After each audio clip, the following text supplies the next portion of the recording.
Hello, everyone, and welcome to NorCal Narratives, where today we're going to talk with someone who has echoed loudly across decades of punk stages and underground clubs. And I am personally just really excited to be in this conversation because our guest, Blag Dahlia, is the unapologetic frontman of a band called the Dwarves. And you can see, if you're looking at Blag, that he's not a young kid anymore, and yet he is still making a living on the road. Took us about a month to get this lined up, and because he's been on the road, and I just think that's amazing. I don't have the strength to be on the road anymore. So we're so happy. And if you've not heard of Blag, if you've not heard of the Dwarves, then this is going to be your introduction, and I think that we are going to have fun. So Blag, welcome to NorCal Narratives. Hey, it's my pleasure to be here. You can call me Blag. Blag. It's kind of the more Illinois way of saying it. Yeah. Is it Blag? Okay, so Blag. Well, let's start there, just for a little grounding. It's a silly name. I'm Yeah. stuck with it. I've had it for many years. And yeah, it's, I think it started out somewhere in the midst of time. We were staying at a kind of a crash pad, and it said Black Jesus was spray painted on the wall. And I said, okay, I'll be Black Jesus. That'll be my punk rock name, but nobody called me Blag Jesus. So eventually Black Jesus. So eventually I just changed it to Blag. It converted to Blag and Dahlia, because your name is Paul. Blag is far more interesting. That's right. Yeah. So I've been stuck with it for a long time, but yeah, thanks for having me. And it's a presence. But what we're going to see as we talk is it's just one of a few different personas you have. You really are a fascinatingly diverse human. So I can't wait to talk about it. So how do you describe the Dwarves? Are those guys like underachievers on the height column, or what? What's going on with that? So yeah, the Dwarves, it was kind of a tribute to the 60s bands that we love. They had little names like, the Trogs and the Seeds and this kind of stuff. So, so we were the Dwarves, and started off in Illinois, going to punk shows in Chicago in the early 1980s, and then we eventually made our own band. We did a lot of kind of 60s garage covers and rockabilly kind of stuff when we were starting out. And then we started writing our own stuff, and pretty soon the legendary Dwarves came into being. Oh, funny you call them legendary, because they actually kind of are. I mean, not being, as we discussed just before we started recording. I'm not a punk follower, and so this is fascinating for me to learn about. But you guys are larger than life. So what crafted that narrative? Like, did you start this 30 years ago saying I'm going to be like a household name, or did it just start and take on a life of its own? Yeah, I mean, basically it was like the time period we came up during was when, the big thing was clubs, a band would come up through the clubs. I hear they're still in existence. Yeah, sort of. Yeah. But, it was kind of rock bands, punk bands, metal bands, pop bands, whatever it was. You kind of came up through that gauntlet, So we came up and, sort of got in a lot of trouble. We got thrown out of a lot of clubs. We got in a lot of fights. We got in a lot of issues with bands and other clubs. And so this kind of legendary thing came around us because we were always getting thrown out of things and getting tossed out. And after a while, it kind of became a joke, and people would say, and we would say, well, we're the Dwarves, we're rock legends, like rock stars have a lot of money and big record deals and get played on the radio, but we're rock legends. We just get thrown out of everything, and everybody's scared of us, So that was sort of the way that it went. But we wound up, touring through from the mid 80s on, and I was in college then.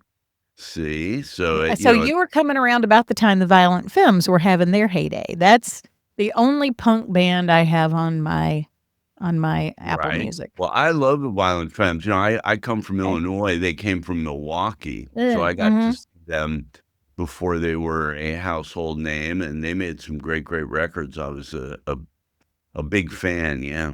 Yeah? Okay. I never saw them perform. They're still out there as well.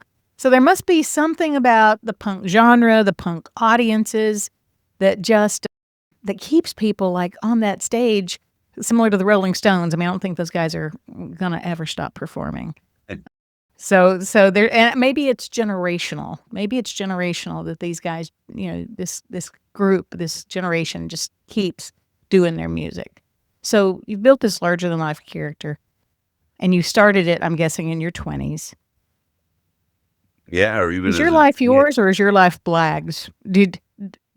I mean, because at some point when you become such a persona and you're known for bar fights, and at some point, are you making your own choices, or do you feel like your Yeah, character that's a made your great choices? question. I mean, choices, boy, does anybody make their own choices? I mean, Oh, oh, let's your go basic choices existential. are so kind of circumscribed in life, like you Yeah, can't choose to be taller or choose to yeah, be smarter or choose to be better looking. So we make the choices we can. I mean, I just kind of everything but making a great record or playing a great show always kind of felt like folly to me. It didn't seem very important, mhm, and mhm, I think there were other things I could have stressed more had I seen, but I was very tunnel vision in terms of my vision of the band and what I wanted to do. So yeah, you turn around one day and it's 40 plus years after you started the thing, and it's like, whoa, this is crazy. But yeah, people will still they'll still pay to see us. They still enjoy it, and we try and stay interesting. I yes, think a mhm, lot of bands kinda stagnate where they started. We always tried to, introduce new things, whether it was a new, we were yeah, sequencing drums or making samples real early, which a lot of other punk bands weren't doing. Then when mhm, a lot of punk bands kinda got cleaner and more popped out, yeah, we tried to kind of evolve in different ways. We'd make an even more hardcore, nasty record, then we make an even more pop one with some kind of pop producer, just trying to see how many different places we could go, you yeah. know? And Uh, I love that you differentiated. I love that you didn't follow, because Violent Femmes, they're a great dance band. They're happy, and they're a great dance band. But your point is so right that you were not going to be what was popular. You were going to be what was differentiated. So that was a conscious choice, even when you were younger. yeah, I think so, and pop music was in kind of a bad place when I was in high school. It was a lot of Yeah, kind of British pop that was yeah. trying to be Motown and failing miserably, Mhm. and it just didn't hold anything for me and my friends, whereas the punk scene, it was kinda that last gasp of being left alone. Yeah. The mainstream didn't want it. People weren't trying to get in there and really make a they didn't really see Mhm. where the profit could be made. I think now people see that there was money to be made there, and there's merchandise and this Yeah. and that, but at the time, it was nobody was really paying too much attention to it, so you could kinda Right. sneak in under the radar. Mhm. But you saw the world. I mean, you guys are big. I mean, I feel like I'm having a fangirl moment, but in looking at the research, you guys toured all through the US, all through Europe. You did these big punk festivals in the UK. I didn't Mhm. find that you ever played Wembley, but, wouldn't surprise me if you Right, got real close. no So Wembley. I think the biggest we did was Donington when they were okay. doing the Yeah. Ozfest and that stuff. So, yeah, we've gotten to play some big, metal festivals and Yeah. punk festivals there in Europe, Leeds and Reading and Puckle Pop and Hellfest and these various places. Mhm. So, yeah, I've gotten to play some huge spots, in Uh-huh. America, we do the Punk in the Park tour a lot, or we do punk rock bowling, so it's been nice to watch the scene kinda coagulate in a big, Mhm. Yeah. big festival, and you can go play that, and more people become hip to you. Mhm. Well, you said earlier 40 years on the road. So I'm thinking people may have changed a lot. I know I look at my friends' kids who are in college. They don't look act or behave at all like I think I did when I was in college. So what No, how do kids you are very see that? young looking now and young acting now for sure. Yeah. But Yeah, we were a little more anxious to be emancipated, I think, yeah, at emancipated. I our love it.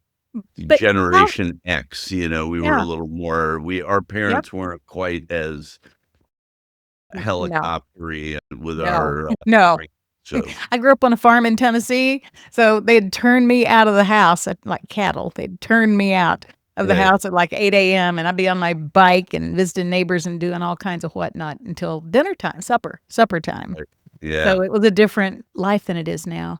How does that show up in your audiences? Because you probably don't sit around and think about this, but you have to look back and see that today's audiences receive you differently. Not because your Yeah, music's that different, but because people are different. So what's the big differences you see from 30, yeah, 40 years ago? there's a few things. I mean, there's a certain amount of just nostalgia, Yeah. right? Which Okay. you're not ready for. When you're a Yeah. kid, it's like there's no nostalgia. Yeah. You're the new thing, whatever's happening. Mhm. So to have all these years later, people are like, "Oh, I'm nostalgic for this. I remember this." That's one side Mhm. of it. And even like parents teaching their kids about it and stuff like that, which is interesting. But the Dwarves, since it's such a childish kind of band in a Mhm. lot of ways, Mm, and there's a mhm. lot of, just sexual imagery, violent imagery, and Sure. nihilistic imagery that it's I think it's for young people and they sort of go through a phase with it and then it's over, So Yeah. whereas my brain has remained in it for all this time, for Okay. a lot of people, it's like it's the kind of thing that really turns you on when you're 15, 16. Mhm. You get in your early 20s, you're kinda like, "I don't know if I really like this anymore. I'm thinking about other things now." I wanna get a real date, or I wanna go to a dance club, or I wanna do something.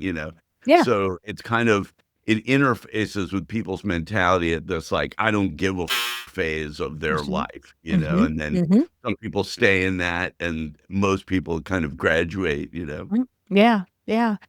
I feel like people are more delicate and sensitive now than they were in the '80s and '90s. Not that we were, like, crazy mean, but I think we were tougher. So has that We were impacted the mean in genre? person. We were mean in person, Oh. they learned a different way of being mean. They're, like, Oh, cruel to okay. each other through the internet, so Oh, yes. it's a little Oh, more yes. Yeah. antiseptic, you don't actually have to get your hands dirty. I think it's harder for people to be cruel to each other in person, Uh-huh. at the Abs club, at uh-huh. the Yeah. when you're shaking somebody's hand, it's hard to Yep. be mean. But Yeah. then on the internet, it's very easy to sort of You're right.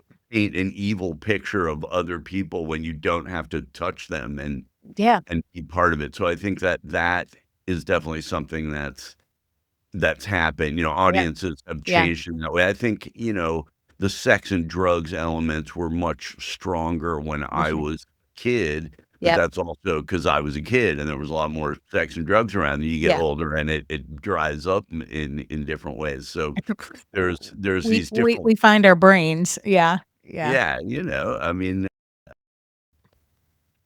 Okay. so I've watched the audience profile kinda change, and again, I Mhm. always tried to keep it interesting as an artist and make music that turned me on Yeah. in some way, but you're not always turning on the audience with that, so you gotta Mhm. kinda watch, what Mhm. do people like, what do they not like, what Yeah. what gets people rolling, what's modern, what's not Yeah. modern, and sometimes you can kinda lean into the older stuff, and it's like, "Cool, this is retro, this Mhm. is what Mhm. we used to do," and sometimes you just look old and tired doing that, so you gotta kinda keep your eyes open. Yeah, because you have to be credible, right? You can't and if you're a high energy, high volume, amped up persona, I think part of the credibility is being able to kinda carry that persona, but you guys still have after 40 years on the road, which is amazing. So Oh, yeah, yeah, I mean, and the road is navigable in different ways, I see a lot of bands our age that kinda navigate it by turning very inward. They Oh, never okay. get off the tour bus. They never Got it. shake anybody's Got hand. it. It's Okay. all very like, I'm Yeah. here. I've got my girlfriend. We're gonna do our thing. Okay, then we're gonna go out on stage just for that hour, and I'm gonna smile. And then when it's Mhm. over, We're gonna I'm have a gonna nice go dinner. retreat again. That was never really why I got into it. Love I it. still like to laugh and enjoy myself and shake some Mhm. hands, see some Mhm. people, and Love it. get that feedback from people that they had a good time, Mhm. Mhm. mm, you know. Talking about what stokes you, and you are such an artist. So, clearly this punk band 40-year thing has taken up some time, but you've also journeyed into other mediums. You had a country music album? You had a Yeah, so separately a bluegrass album? I'm from Tennessee, so yeah, I know my bluegrass. And yeah, I you're always an loved that, author. and yeah, I write books. Again, they're pretty dirty books. They're not really for the whole family, but But aren't they yeah, pros? That yeah, Yeah? yeah, I mean, yeah. that's amazing. Yeah, I mean, I love to write.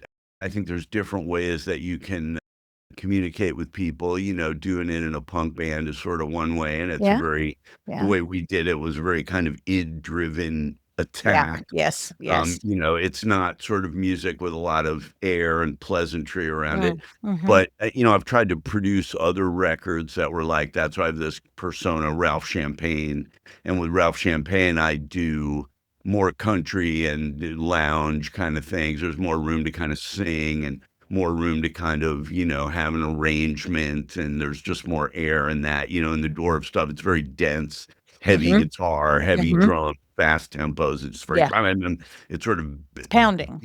beats at your head, Yeah, so the older you get, the more difficult it is to, like, listen to that and enjoy it, so I try and do other kinds of music. I do a lot of stuff with female vocalists and stuff because that's sort of the polar opposite of yeah, dwarf yeah. stuff, Mhm.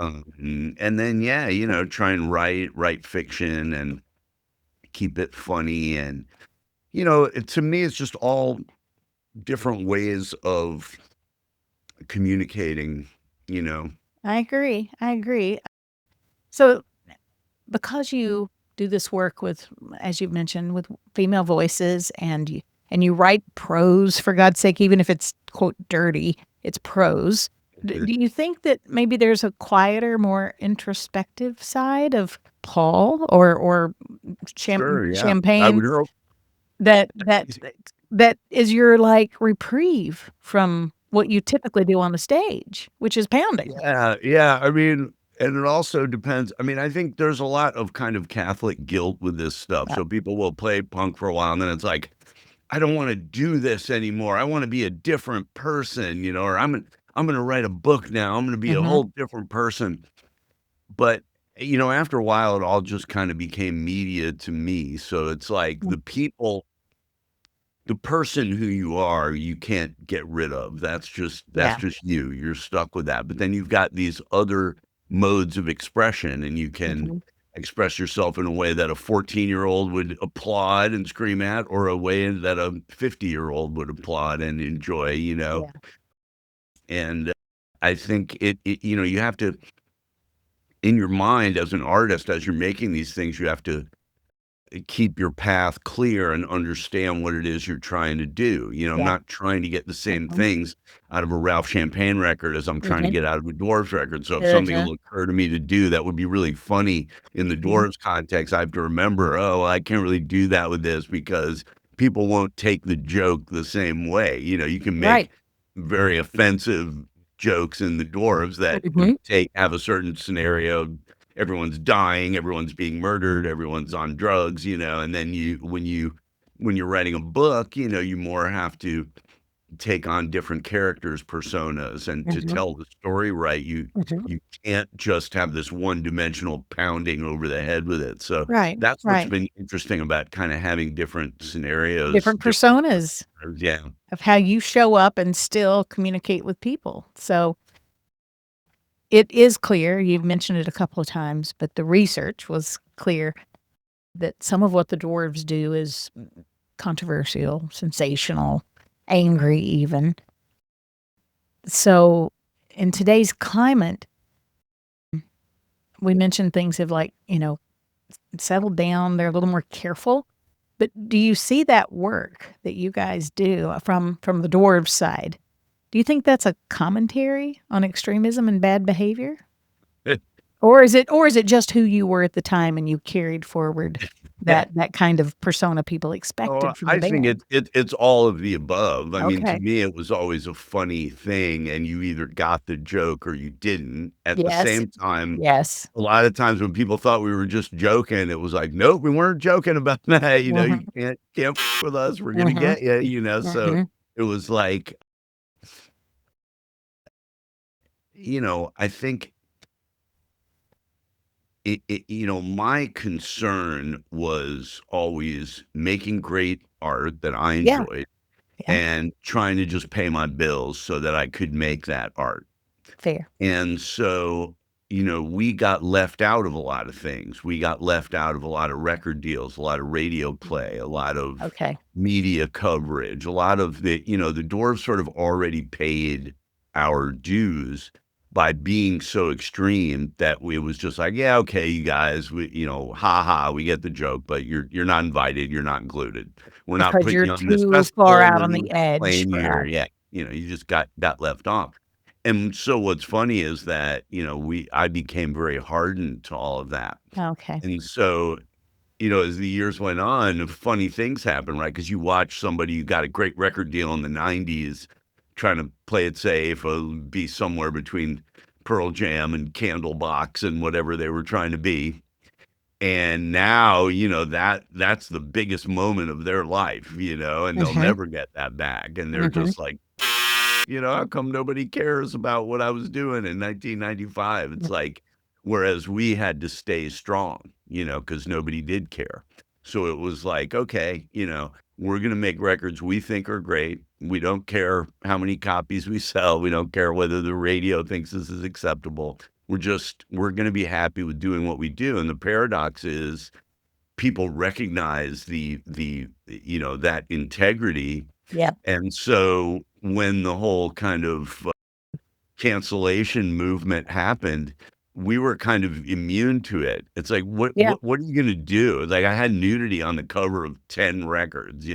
I said in every other song title. Like, what exactly are you going to do that's Mhm. going to expose me as this horrible person who Mhm. who who was, insincere?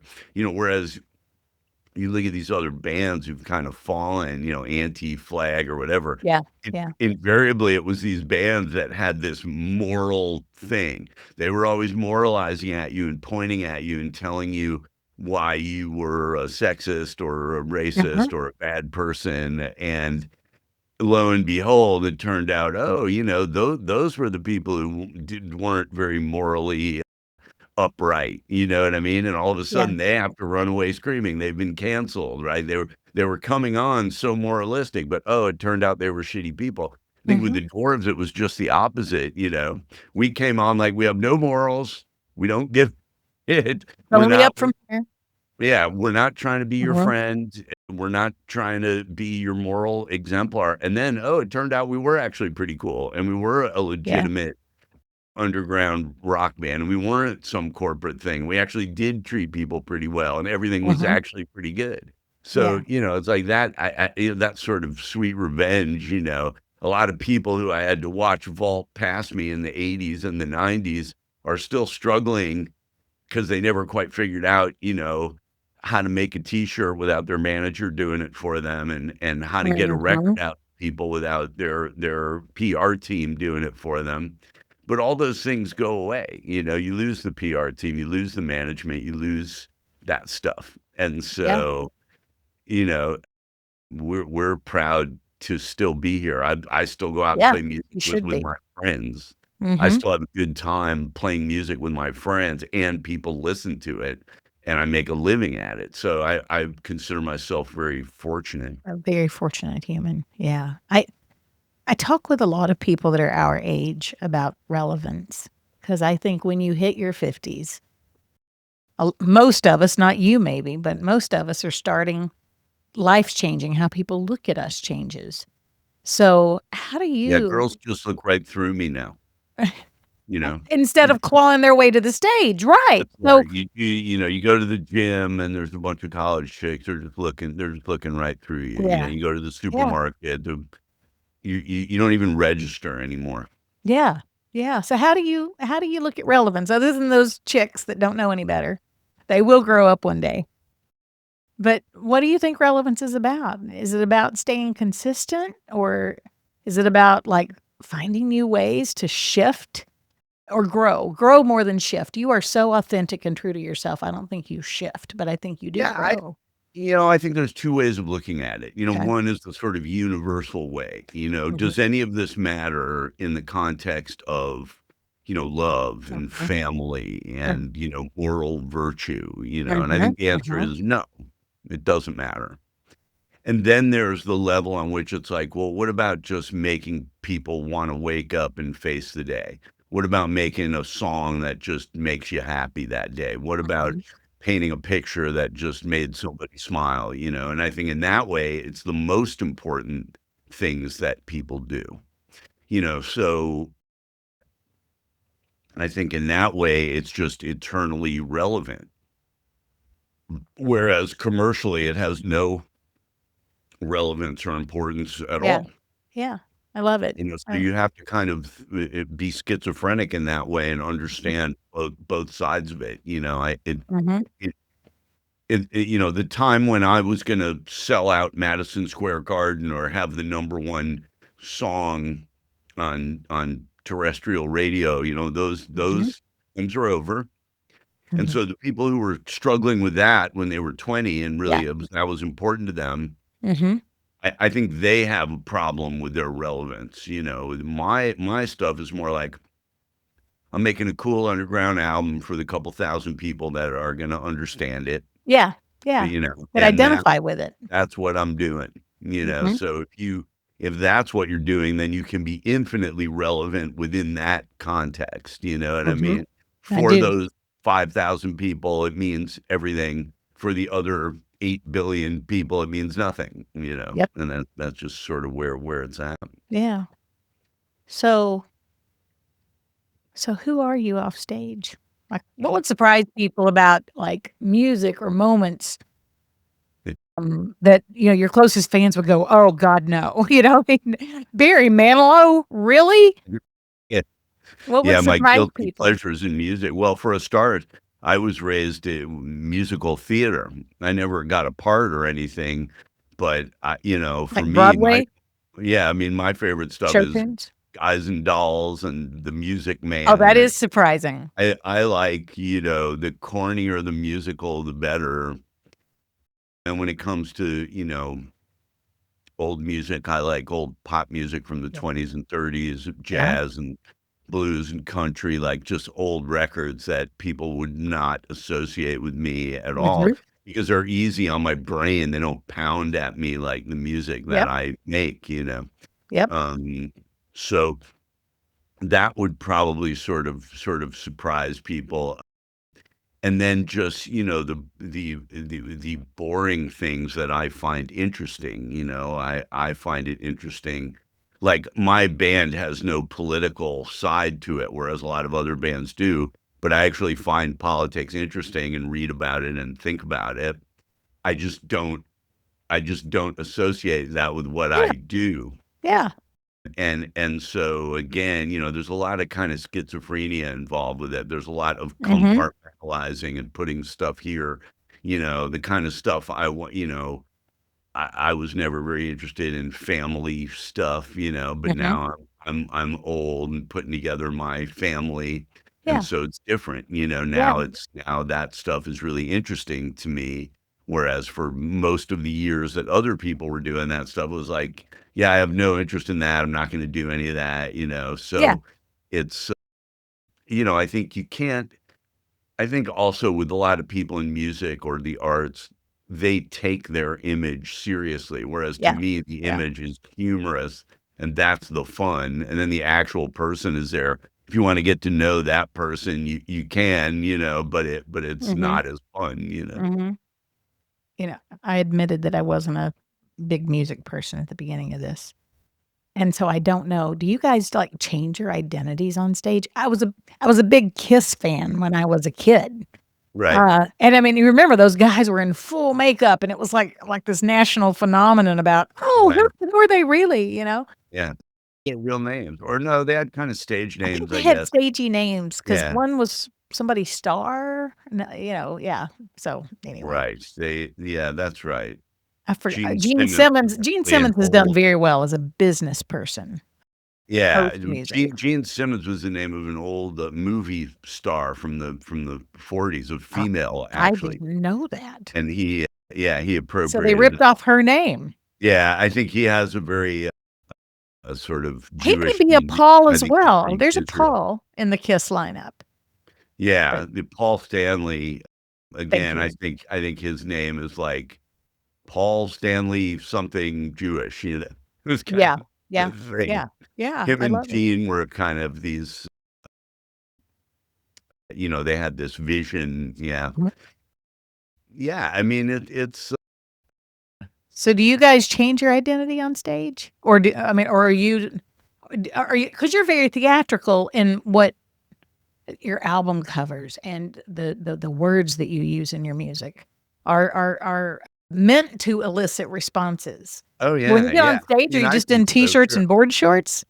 I saw Kenny Right. Chesney in Vegas about a month ago because I was at a conference, not because I wanted to see and I was like, "That man is in, like, cargo pants and a T-shirt, and he rolled out of bed and wore his ball cap."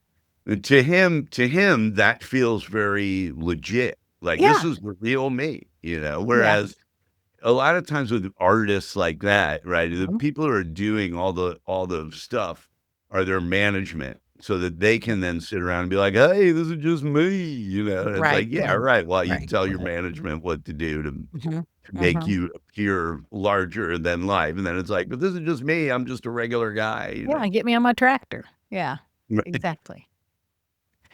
So, let's do what I like to my final segment is usually a lightning round, and these are so much fun because I get to just rapid fire questions at people, and they get to give me, shorter answers that aren't maybe as compelling about the world and society. So Mhm. they're more pointed, maybe. So, for a lightning round, let's ask, so what's a band you secretly love that your fans would not expect? Band that I I'm voting see. on Barry Manilow. I've I had Wow, Paige I mean, I guess, Brodsky on the if it's show things a like month. that, it would be like Steely Dan, right? I love Okay, yeah. Steely Dan. They've got these, these corny or very, like jazzy, Mhm. uh, session guy Yeah. stuff, which is sort of the polar opposite of a lot of what I've done, but I find it interesting to listen to them and hear their kind of clean '70s cocaine technique. Cocaine. So who's a band? Because people are gonna listen to this and go listen to that band because it surprises them. Let's listen to that band. Yeah, who? You got Um one that comes to mind? It's what, Steely Dan? That's not a Oh, band? Steely Dan, that wasn't a real answer, was it?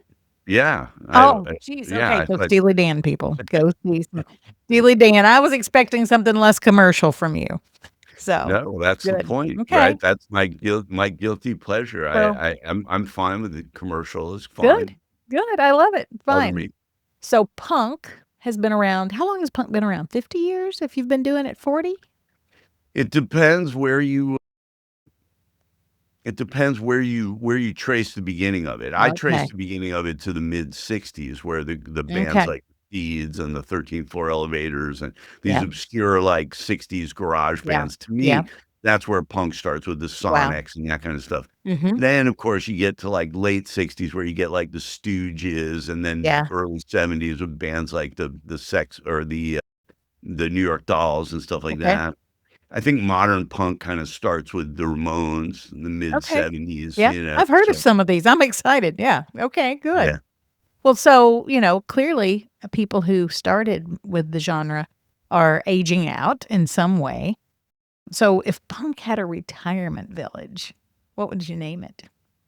What would Broken Dreams. Broken Dream. Okay, I love it. That works.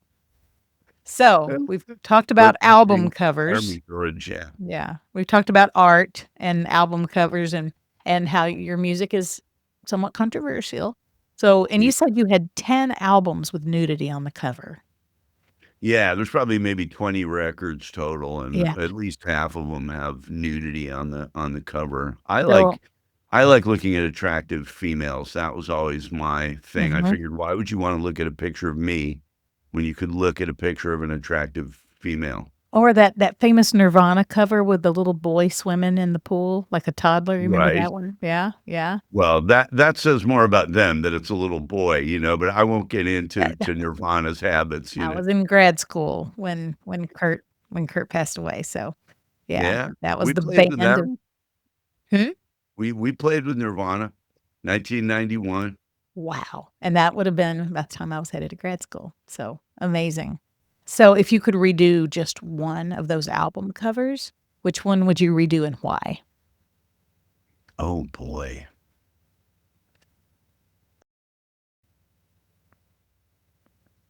I had a chance to redo one called Sugar Fix, Okay, and we made it better. We went to a girl's sweet 16, okay. and we took pictures there, and it was kind of a dope-themed Oh, sweet 16. yep, So we had, like spoons, but with a pixie stick going into it and stuff like that over a love it. candle, Yeah, it was kind of mocking the everybody was dying on drugs. But the guy who shot it, it was sort of a news photographer guy. He wasn't okay. like a portrait photographer. He He didn't wasn't as really know what he creative was maybe. doing. Yeah, So yeah. we had to go back and, lighten it up and bring out smiles and do all Mhm. this stuff. Like, you can do these interesting things now. Yeah, So we went back and kind of remade that one, and that was interesting, or like there was one that a guy had taken with this tiny little model, but he did it with a tiny little dog, so she didn't look tiny enough. mhm. Things like that. So I'll go back and redo them. Okay. I never redo them to make them cleaner. Yeah, okay. I That just and that's a redo them to statement make them too. look better. Yeah, yeah, because you had another creative interpretation of it, so that's good.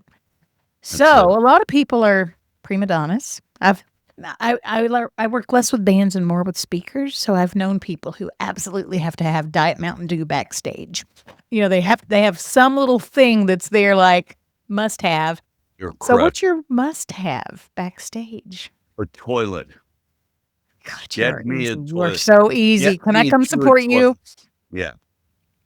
It Okay. doesn't even have to be clean. I mean, it is rock and roll, so it's probably gonna be filthy, but just please get a toilet back there. Yeah, Just yeah. do me that one favor. No all green M&Ms or Diet Mountain Dews for you, just a head. That's all Just you a need. toilet. Okay, That's it. Yeah. love it. So what's the worst gig you've ever done? What stands out in memory as one of the worst gigs ever? Wow, worst gigs ever. Because of course it has to have a funny story with it, right? I play acoustically sometimes. I'm a really piss poor acoustic guitar player, so anytime I have Okay. to pull a guitar out, it makes me sad. And I've done some very funny shows. I have funny songs, and so, I've gotten a lot of laughs doing those shows, but they just torture me. I just hate playing guitar. So do you play any instrument on stage, or is it just you being the front man? Yeah, I mean, it's just me being the front Yeah. man. And I I shouldn't play say guitar, just, I because can that's a write. full-time job. Yes, Yeah, well, I mean, most of what I do is writing songs, and that, I need an instrument for sometimes. yeah, Sometimes I just do yeah, it in my head, yeah. but I hate having to perform on it. I don't enjoy that. Okay, love it. So 10, 15 years from now, you're curating your Blag Dahlia museum. Yes. What's the first item that you pull into one of those lit glass cases to Oh showcase who my. you are? Probably my rock guy gloves. I have my gloves I've been wearing since the '80s. Okay, so that's your Sometimes I forget them, but usually I have them on, this mhm. sort of shop worn retro piece of clothing. It's part of your stage presence, so I love it. Good. That's right. So in retrospect, Blag at 25 years old walks into the room. What do you sit him down and tell him? Be a little bit nicer. Oh, Don't be okay. so mean. Huh. Don't be so impatient. Things will happen in time. You know, Mm-hmm. those Any, those would probably be two things I would tell him. those are good. Be a little bit nicer and don't be so impatient. Yeah. Any quotes that stand out for you or models that stand out? If you can't be good, then be forceful. Is that actually a quote? It's Or a is that quote just your from me. quote? That's your quote. Excellent. Excellent. So if people want to follow you, to come see you guys, I mean, we had to wait until you were off the road for a couple of weeks. But I Mhm. think you're going back on the road in September, if I'm not mistaken. Oh, yeah. Lots of Yes. time on the road, and we're doing a very long one. Well, we're in September, we're gonna go to Canada, and we're gonna go to the East Coast, doing one of those Punk in the Park festivals out Nice. there. Nice. In October, November, we're playing with some old bands, Guar and Helmet. So we're gonna be going all over the country with Okay. Guar and Helmet, and that will Will you be back on the West Coast, like within an hour's drive of the Bay Area? Yes, Okay, absolutely. good. We'll be in Berkeley there, and, Excellent. I think it's late October. We're in Berkeley, so definitely come out and see us. I plan to. I plan to. I Yeah. will get, how would I find you online so that our listeners TheDwarves.com has all our tour dates, ticket links, okay. press clippings, all that good stuff. If you just go to TheDwarves.com. And of course, we're on Facebook, Instagram, all those places where commercialized people sell themselves. Yeah. Yeah. Excellent. So thedwarves.com. I'll put it in the show notes. Yeah, Maybe I'll get a gaggle of friends of my age who might remember our Violent Femmes fraternity party dancing absolutely. and Yeah. bring you a group of women for the front row that have a little more maturity on us. Perfect. Take your top off. That, yeah, never. No. Oh, that's wonderful. So excellent. So we look forward then to seeing you at the end of October. It I would love it. It'd be wonderful. wonderful. Thank you for talking to me. Yeah. So it has been great to have you on NorCal Narratives. There's a difference in being loud and being listened to. That's So right. that's Do right. both. And you have presented so many opportunities for people to listen to you and to see you as in so many different dimensions. So it's really wonderful to have met you. Well, thanks very much. Thanks for talking to me. We'll talk to So you soon. wonderful. So NorCal Narratives, closing off the day from KPCR 92.9 in Los Gatos and Pirate Cat Radio. Pirate Cat Radio. In Shout out to Daniel, Pennsylvania. my station director, who That's brought us Daniel, together. man. And shout out to Pixie, DJ Pixie, and her mature content show. There's a lot of great stuff going on at Pirate Cat. Tune Very in, good. check it out. We appreciate that. Thank you. I've been with the station since early spring, and it has been a fun experience. So, Yeah, it's great down there. and we just added a station, and I have to look at KVBE 91.1 in Portland. So this will be broadcast in Portland, and then All right. also in Farm to Santa Cruz. Table Radio in Portland. Yeah, and we in Santa Cruz we have KMRT. That's 101.9 LP I out love of Santa Cruz, Derp City. So you are hitting the Bay Area, Santa Cruz, and Portland. I think people are going to be very interested. We might have a heck of a show for you when you come to Berkeley. Right on. Well, look thanks. forward to We'll it. see you soon. Okay, so whether or not you love punk, or if you even know anything about it, conversations like this, they remind us that longevity often requires contradiction, because this whole call has been about really interesting contradictions and dimensions of Blag, also known as Paul. Maybe by only his mama at this point, but Blag and Paul have Hey, given Mama.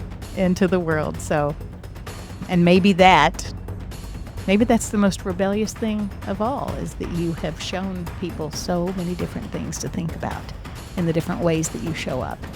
So it's been a pleasure to meet you. And everyone in the audience from NorCal Narratives, we will see you next time. Take it easy. Bye-bye. Awesome. Thank you, Blag.